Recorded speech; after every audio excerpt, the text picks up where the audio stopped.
We are also honored to welcome the Honorable Union Minister of Agriculture and Farmers Welfare, Shri Shivraj Singh Chauhan ji, Professor Ramesh Chand, Member of Niti Aayog and Chairman of the Organizing Committee of the conference, Dr. Himanshu Pathak, Secretary DARE, Director General of ICAR and Co-Chair of the Organizing Committee of the conference, and Professor Martin Keim, President of the conference and Director at the Center for Development Research of the University of Bonn, Germany. As we commence the 32nd International Conference of Agricultural Economists, we again extend a heartfelt welcome to all of you. And please join us in welcoming our very versatile Prime Minister, Shri Narendra Modi ji.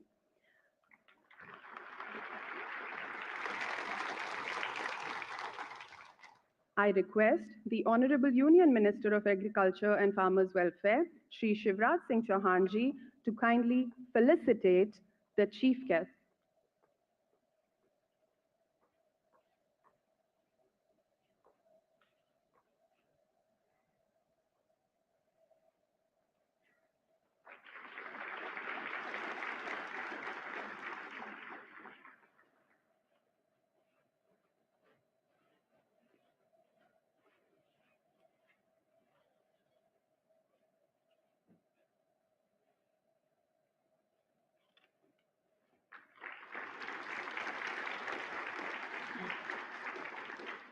Ladies and gentlemen, Shri Narendra Modi ji is one leader who holds agriculture in his heart, a champion of farmers' welfare and a visionary for Viksit Bharat at 2047, that is, developed India by our centenary year of independence or our 100th year of independence. May I now invite Professor Ramesh Chand, member of Niti Aayog and chairman of the organizing committee of the conference, for the welcome address.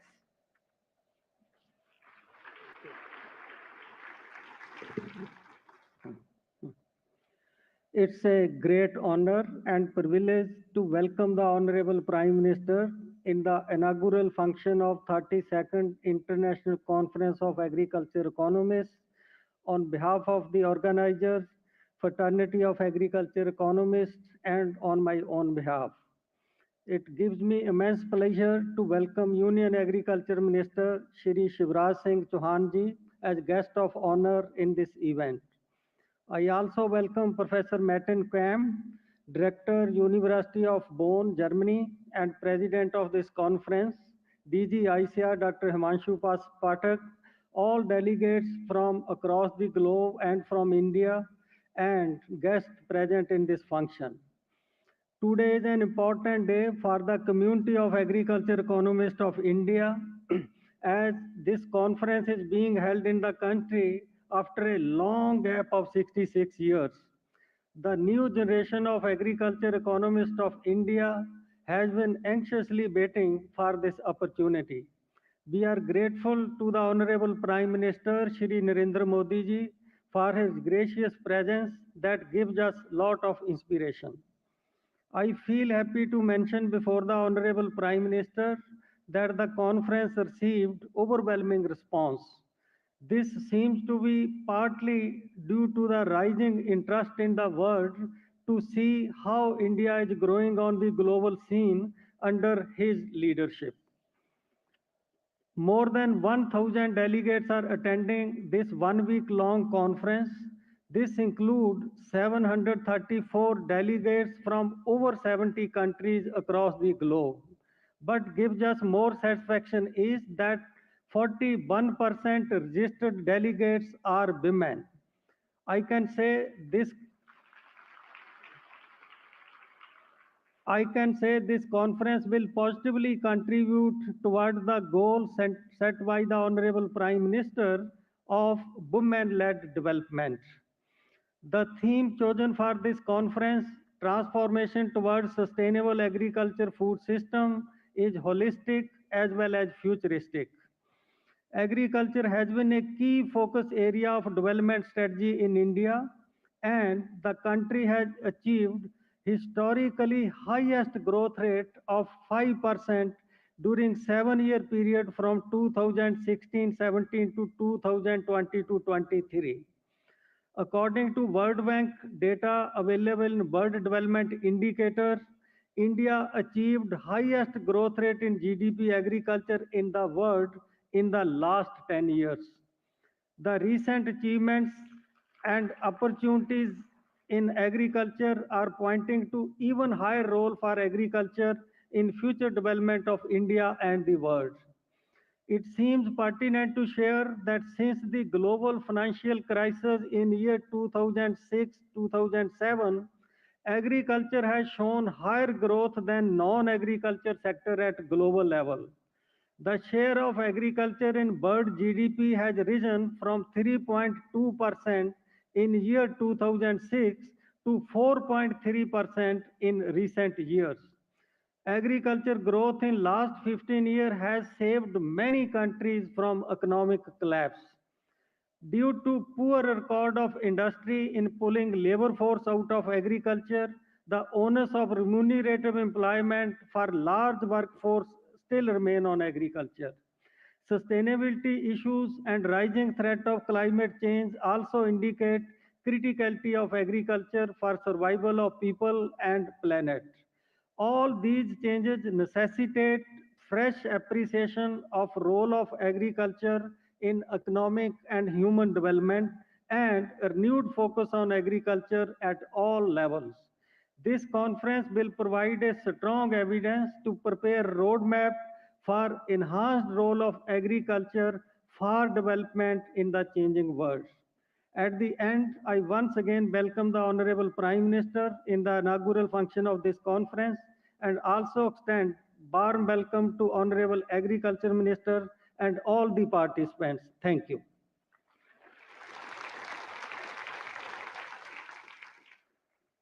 Thank you, sir, for extending a warm welcome. It is my honor to invite Professor Martine Kaim, President of the ICAE 2024, President-elect of International Association of Agricultural Economists, and Director at the Center for Development Research, to address the audience.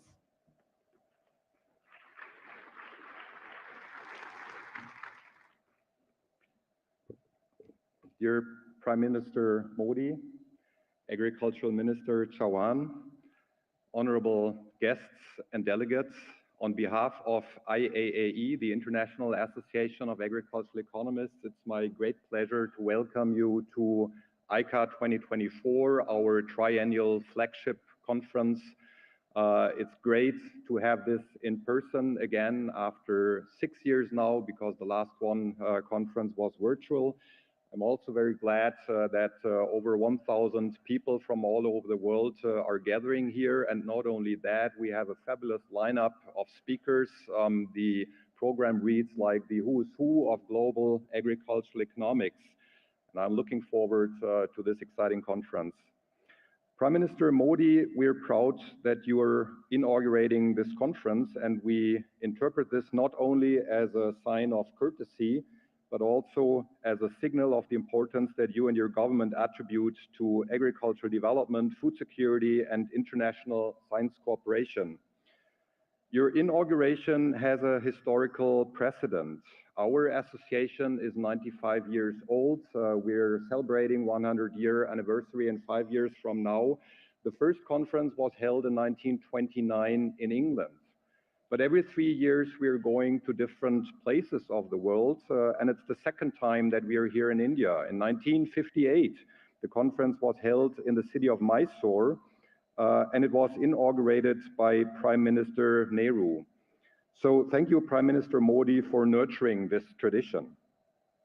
Let me also thank the Indian Local Organizing Committee for hosting this conference, for providing a splendid and welcoming setting, and for the great cooperation over the last 2 years or so. That was fun. Let me say a few words and sentences about the conference theme, Transformation Towards Sustainable Agri-Food Systems. The title already indicates that we don't have sustainable food systems at present. We have widespread hunger and malnutrition around the world, seriously hampering development. Our goal of a world without hunger will most likely not be achieved by 2030. Some forms of malnutrition are even on the rise. Climate change and geopolitical tensions are exacerbating the problems. And we cannot ignore that our food systems themselves are contributing significantly to the climate crisis and several other environmental problems. Without major changes in the way we produce, distribute, and consume food, none of the 17 SDGs can be achieved. This underlines the relevance of the broader topic. But it can be done. That's the good side. The title of our conference also implies that transformation is possible and that food and nutrition security within the planetary boundaries remains a realistic goal. What we need is strong science, good technologies, political determination, societal openness for change, and international cooperation. We're convinced that our profession of agricultural economists has a truly important role to play and can contribute in terms of doing the relevant science, addressing urgent questions, and coming up with recommendations of what type of policies are needed in order to steer our food systems towards more sustainable pathways. This is exactly what we will discuss in the coming days at this conference. I wish all of us a very fruitful and enjoyable conference. Thank you.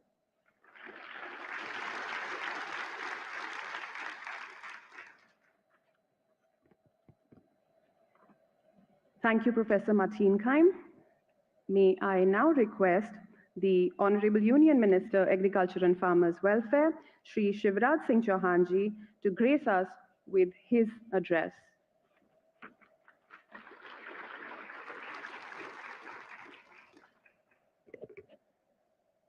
Bharat के यशस्वी प्रधानमंत्री आदरणीय श्रीमान नरेंद्र मोदी जी,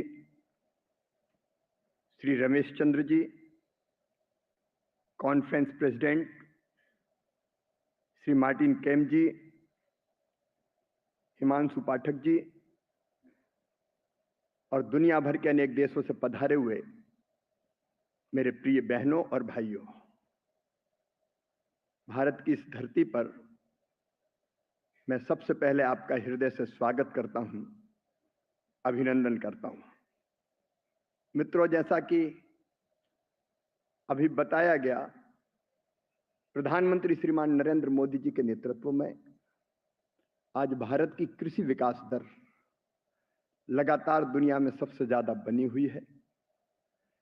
हमने जो प्रधानमंत्री जी के नेतृत्व में प्रयत्न किए हैं, उत्पादन बढ़े, लेकिन साथ में भारत की चिंता भी रही है वो उत्पादन सुरक्षित उत्पादन हो, मानव शरीर के लिए भी और धरती के स्वास्थ्य के लिए भी, मिट्टी के स्वास्थ्य के लिए भी। हमारे प्रधानमंत्री जी की अभी चिंताएं हैं केमिकल फर्टिलाइजर के अधिक उपयोग के कारण जो उत्पादित अन्न हो, फल और सब्जियां हो, उसके विपरीत प्रभाव मानव शरीर पर पड़ रहे हैं और लगातार सॉइल हेल्थ खराब हो रही है। इसलिए भारत अब प्राकृतिक खेती पर बल दे रहा है। हमारे सामने अनेकों चिंताएं हैं, मैं विस्तार में नहीं जाऊंगा। पूरी तरह से भूख और कुपोषण समाप्त करना है, क्लाइमेट चेंज के खतरों से निपटना है, बढ़ते हुए तापमान के कारण घटता हुआ उत्पादन गंभीर चिंता का विषय बना हुआ है। आने वाले पीढ़ियों की भविष्य की भी हमको चिंता करना है। और आप सब जो इस क्षेत्र के अधिकारी विद्वान हैं, इस मंच पर विचार विमर्श के माध्यम से जो आज हमारे सामने समस्याएं हैं, उनके समाधान में जुटेंगे। और मुझे पूरा विश्वास है आपके लगातार चिंतन से, मंथन से जो निष्कर्ष निकलेंगे वो हमारी सतत खाद्य प्रणाली के लिए और कृषि के लिए बहुत उपयोगी साबित होंगे।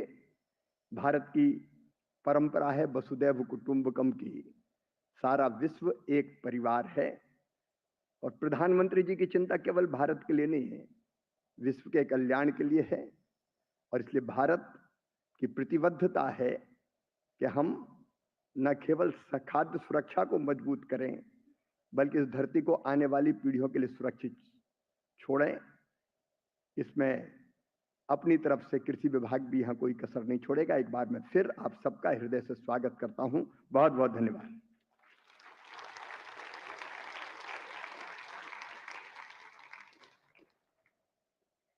Thank you, Honorable Minister, for your enlightening words. As you all know, India is a mega diverse country which has a variety of ecosystems.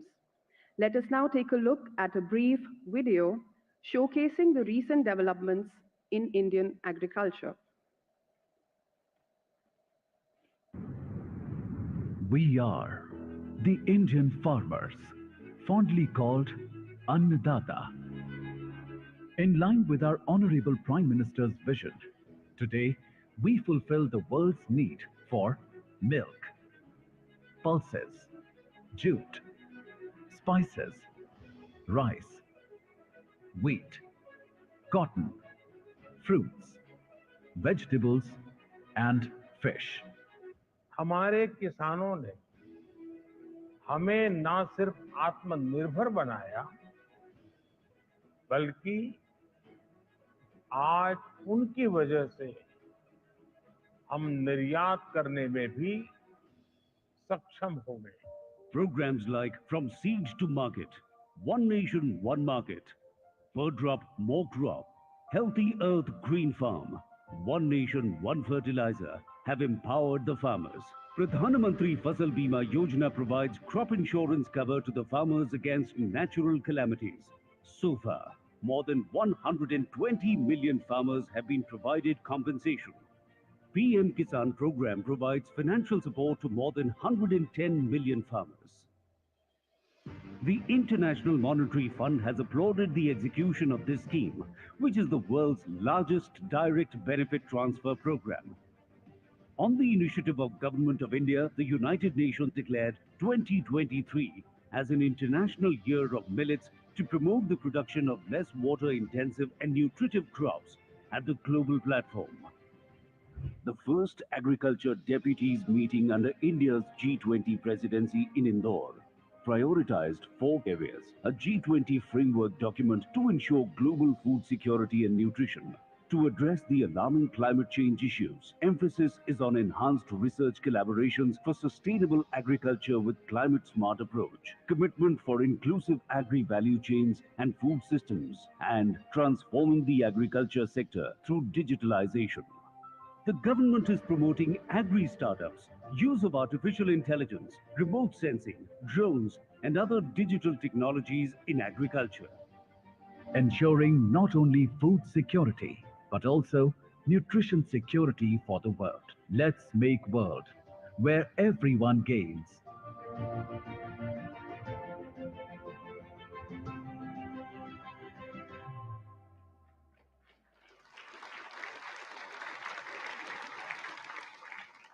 Ladies and gentlemen, it is now time for the address of our Honorable Prime Minister. We are deeply honored to invite Shri Narendra Modi ji to share his vision on transformation towards sustainable agri-food systems with the ICAE delegates.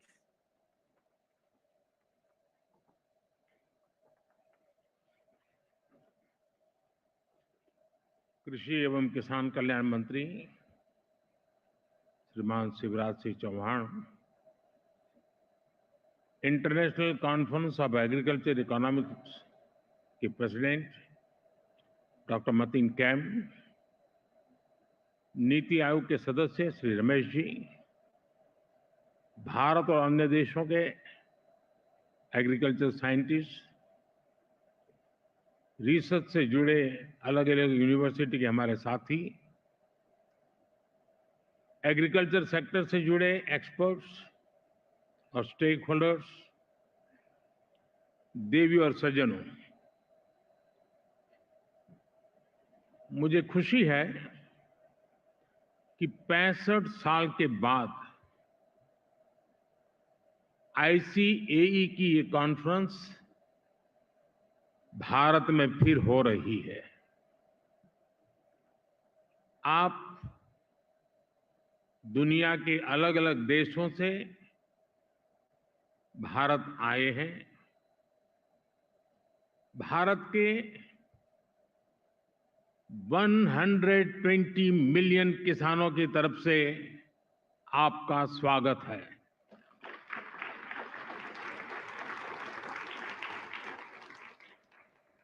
Bharat की 30 million से ज्यादा महिला किसानों की तरफ से आपका स्वागत है। देश के 30 मिलियन फिशरमैन की तरफ से आपका स्वागत है। देश के 80 मिलियन से ज्यादा पशुपालकों की तरफ से आपका स्वागत है। आप आज उस देश में हैं जहां 550 मिलियन पशु है। कृषि प्रधान देश भारत में, जीव प्रेमी भारत में आपका स्वागत है, अभिनंदन है। फ्रेंड्स, भारत जितना प्राचीन है उतनी ही प्राचीन एग्रीकल्चर और फूड को लेकर हमारी मान्यताएं हैं, हमारे अनुभव हैं। और भारतीय कृषि परंपरा में साइंस को, लॉजिक को प्राथमिकता दी गई है। आज फूड और न्यूट्रिशन को लेकर इतनी चिंता दुनिया में हो रही है, लेकिन हजारों साल पहले हमारे ग्रंथों में कहा गया है, अन्नम ही भूतानाम ज्येष्ठम तस्मात् सर्वौषधम उच्यते।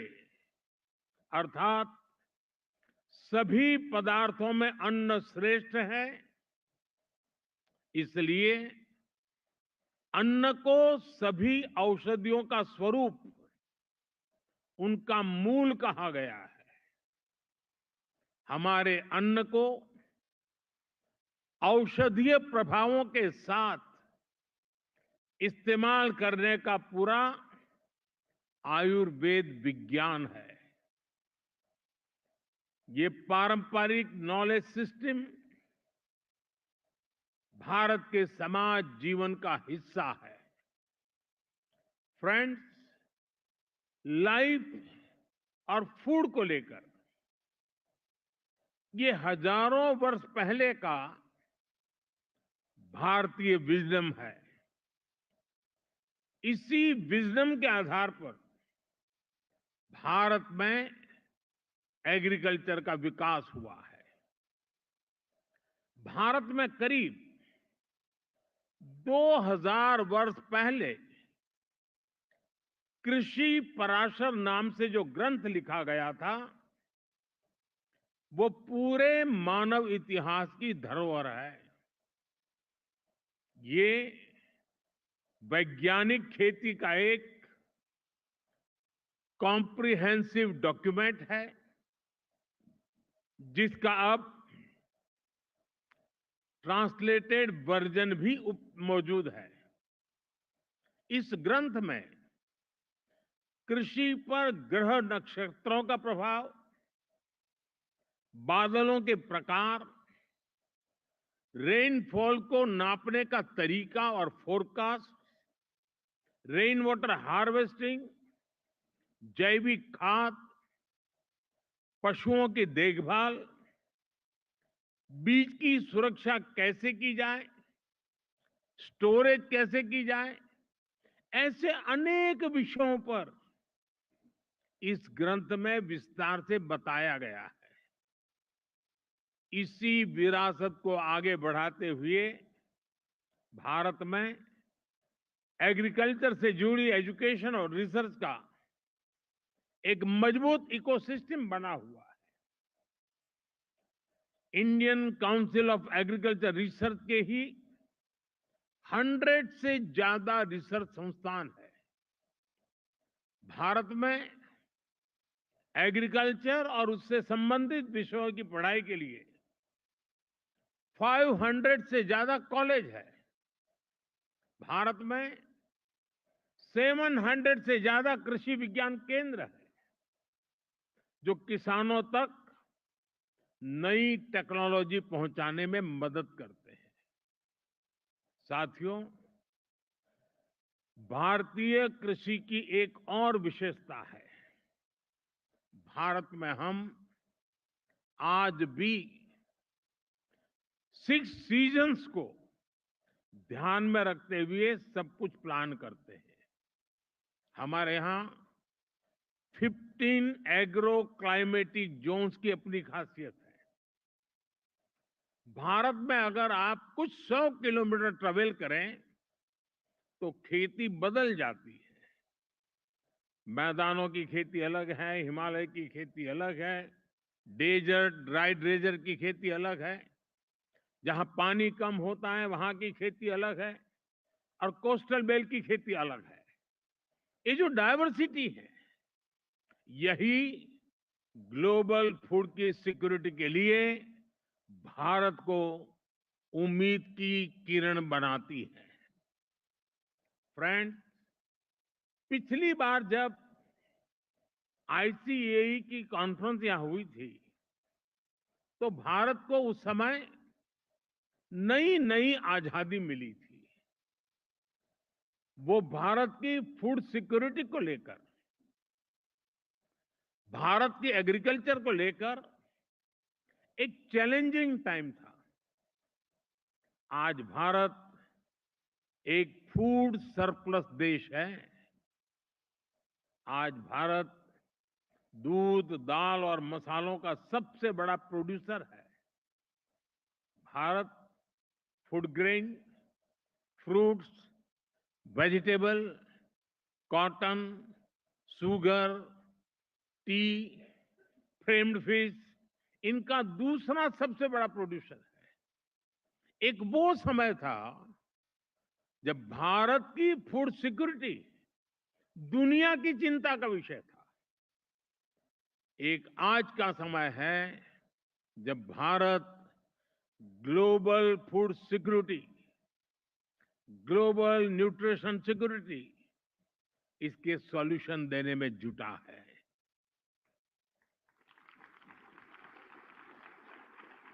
इसलिए फूड सिस्टम ट्रांसफॉर्मेशन जैसे विषय को डिस्कस करने के लिए भारत के अनुभव बहुमूल्य है। इसका बहुत बड़ा लाभ विशेषकर ग्लोबल साउथ को मिलना तय है। साथियों, विश्व बंधु के तौर पर भारत मानवता के कल्याण को सर्वोपरि रखता है। G20 के दौरान भारत ने वन अर्थ, वन फैमिली और वन फ्यूचर का विजन सामने रखा था। भारत ने एनवायरनमेंट को बचाने के लिए लाइफस्टाइल यानी मिशन लाइफ का भी मंत्र दिया। भारत ने one earth, one health initiative भी शुरू किया। हम ह्यूमन, एनिमल्स और प्लांट्स की हेल्थ को अलग अलग नहीं देख सकते। सस्टेनेबल एग्रीकल्चर और फूड सिस्टम्स के सामने आज जो भी चैलेंजेस है, इनको वन अर्थ, वन फैमिली और वन फ्यूचर की होलिस्टिक अप्रोच के साथ ही निपटा जा सकता है। साथियों, एग्रीकल्चर हमारी इकोनॉमिक पॉलिसी के सेंटर पे है। हमारे यहां करीब 90% परिवार ऐसे हैं जिनके पास बहुत कम जमीन है। ये छोटे किसान ही भारत की फूड सिक्योरिटी की सबसे बड़ी ताकत है। यही स्थिति एशिया के कई विकासशील देशों में है। इसलिए भारत का मॉडल कई देशों के काम आ सकता है। जैसे एक उदाहरण के लिए सस्टेनेबल फार्मिंग का भारत में हम बड़े पैमाने पर केमिकल फ्री नेचुरल फार्मिंग को प्रमोट कर रहे हैं। इसके काफी अच्छे रिजल्ट्स देखने को मिले हैं। इस साल के बजट में भी बहुत बड़ा फोकस सस्टेनेबल फार्मिंग और क्लाइमेट रेजिलिएंट फार्मिंग पर है। हम अपने किसानों को सपोर्ट करने के लिए एक पूरा इकोसिस्टम डेवलप कर रहे हैं। भारत का बहुत जोर क्लाइमेट रेजिलिएंट क्रॉप से जुड़ी रिसर्च एंड डेवलपमेंट पर है। बीते 10 सालों में हमने करीब 1900 नई क्लाइमेट रेजिलिएंट वैरायटी अपने किसानों को दी है। इसका लाभ भारत के किसानों को भी मिल रहा है। हमारे यहां राइस की कुछ वैरायटीज ऐसी भी है जिनको ट्रेडिशनल वैरायटीज के मुकाबले 25% कम पानी चाहिए। हाल के वर्षों में हमारे यहां ब्लैक राइस सुपर फूड के रूप में उभरा है। हमारे यहां मणिपुर, असम और मेघालय की ब्लैक राइस को इसकी मेडिसिनल वैल्यू के कारण पसंद किया जा रहा है। 12 दिन से जुड़े अनुभव विश्व समुदाय के साथ शेयर करने के लिए उतना ही उत्सुक है। फ्रेंड्स, आज के समय में पानी की कमी और क्लाइमेट चेंज के साथ ही न्यूट्रिशन भी एक बड़ा चैलेंज है। इसका सॉल्यूशन भी भारत के पास है। भारत मिलेट्स का दुनिया का सबसे बड़ा प्रोड्यूसर है, जिन्हें दुनिया सुपर फूड कहती है, और उसे हमने श्री अन्न की पहचान दी है। ये मिनिमम वाटर मैक्सिमम प्रोडक्शन के सिद्धांत पर चलते हैं। भारत के अलग अलग super foods global nutrition problem को एड्रेस करने में बड़ी भूमिका निभा सकते हैं।